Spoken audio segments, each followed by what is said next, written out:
नमस्कार बंधुरा आज आमी आपनादेर पिठेर राजा गोकुल पिठेर एकटा टेस्टी सहज रेसिपि करे देखाबो। तार जन्य एखाने आमी एकटा पात्र निये नियेछि।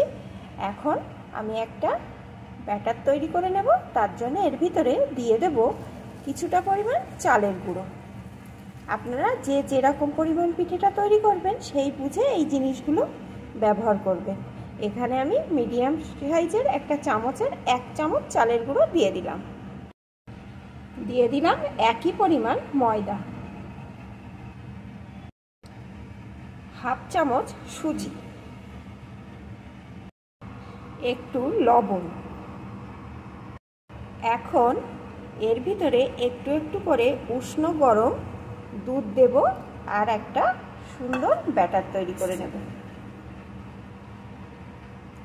दूधटा एकसाथे देब ना, अल्प अल्प करे देब और मेशाते थाकबो।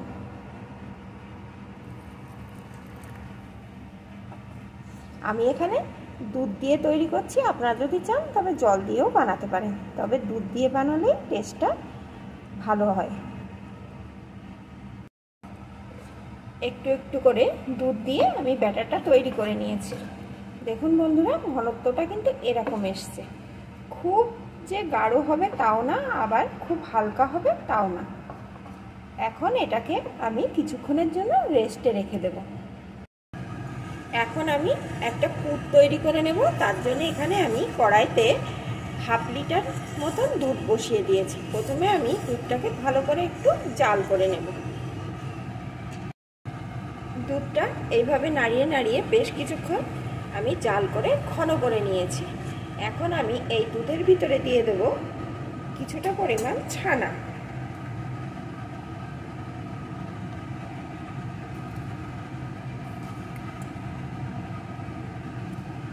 আমি এখানে ছানা দিচ্ছি, আপনারা চাইলে নারকেলও দিতে পারেন, সুজি দিতে পারেন, যার যেটা খুশি। আবার দুধটা জ্বালিয়ে ক্ষীরও তৈরি করে নিতে পারেন।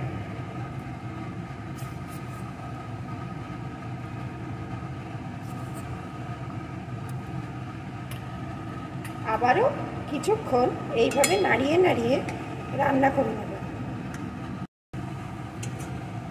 এইভাবে নাড়িয়ে সমানে রান্না করে নেব যতক্ষণ না এটা সম্পূর্ণ শুকিয়ে আসে।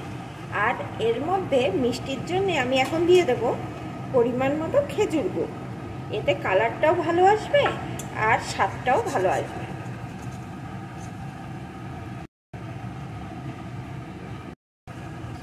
আবারও এইভাবে নাড়িয়ে রান্না করে নেব।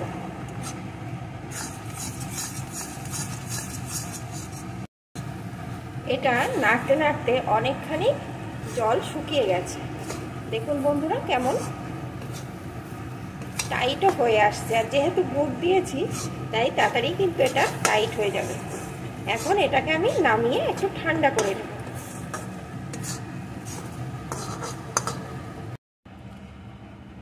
প্লেটে পুরটা আমি তুলে নিয়েছি। এখন এটাকে আমি ঠান্ডা করে নেব। আর এটা ঠান্ডা হতে হতে আমি একটা চিনির শিরাও তৈরি করে নেব। আর বন্ধুরা আমি এই যে পুরটি তৈরি করেছি আমি এইভাবে বানাচ্ছি। আপনারা যদি চান এখন তো দোকানে যে কোনো রকমের সন্দেশ পাওয়া যায়, বিশেষ করে এই শীতের সময় তো নলেন গুড়ের সন্দেশ সব দোকানেই পাওয়া যায়। আপনারা সন্দেশ কিনেও কিন্তু এইভাবে তৈরি করে নিতে পারেন। তবে বাড়িতে তৈরি করার স্বাদ তো আলাদাই হবে। চিনির শিরাটি তৈরি করার জন্যে এখানে আমি একটা পাত্র নিয়ে নিয়েছি। এর ভিতরে প্রথমে আমি দিয়ে দেবো 1 কাপ পরিমাণ জল, দিয়ে দেব চা চামচের 4 চামচ মতন চিনি,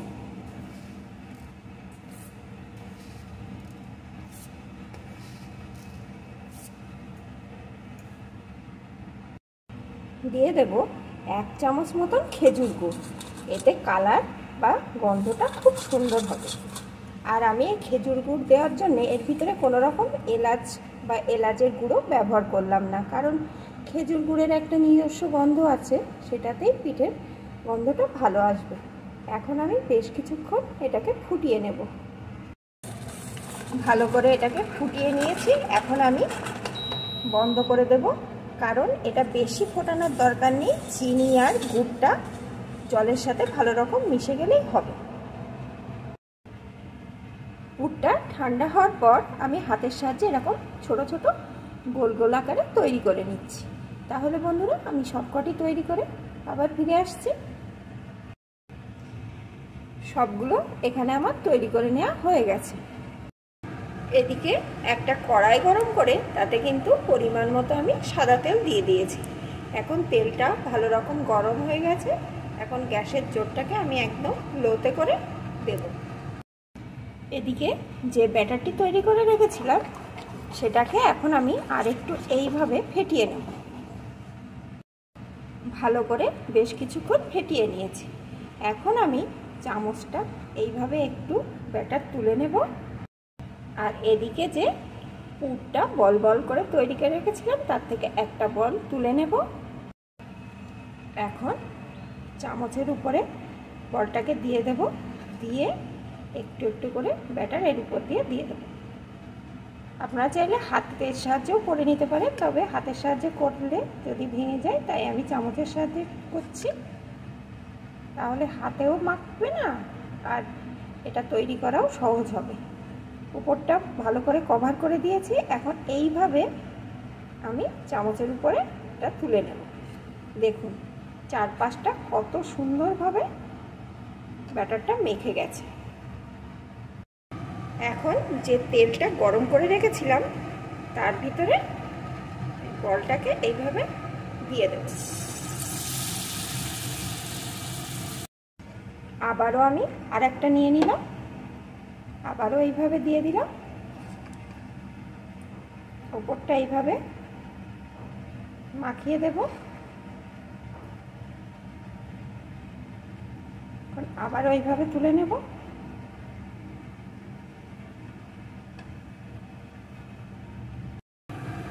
আবারও এইভাবে দিয়ে দেব। এইভাবে আমি সবকটি দিয়ে ফিরে আসছি। একইভাবে সবগুলোকে আমি এখানে দিয়ে দিয়েছি। এখন এইভাবে উল্টে উল্টে মিডিয়াম টু লো আছে এগুলোকে ভেজে নেব। এগুলো কিন্তু খুব যে লাল লাল করে ভাজতে হবে তা না, মোটামুটি একটা ভাজা হলেই হবে।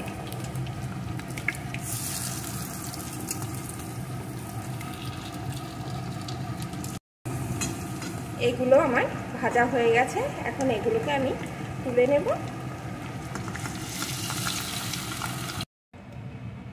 সবগুলো এখানে আমি তুলে নিয়েছি। এখন যে শিরাটি আমি তৈরি করে রেখেছিলাম তার ভিতরে এগুলোকে দিয়ে দেব।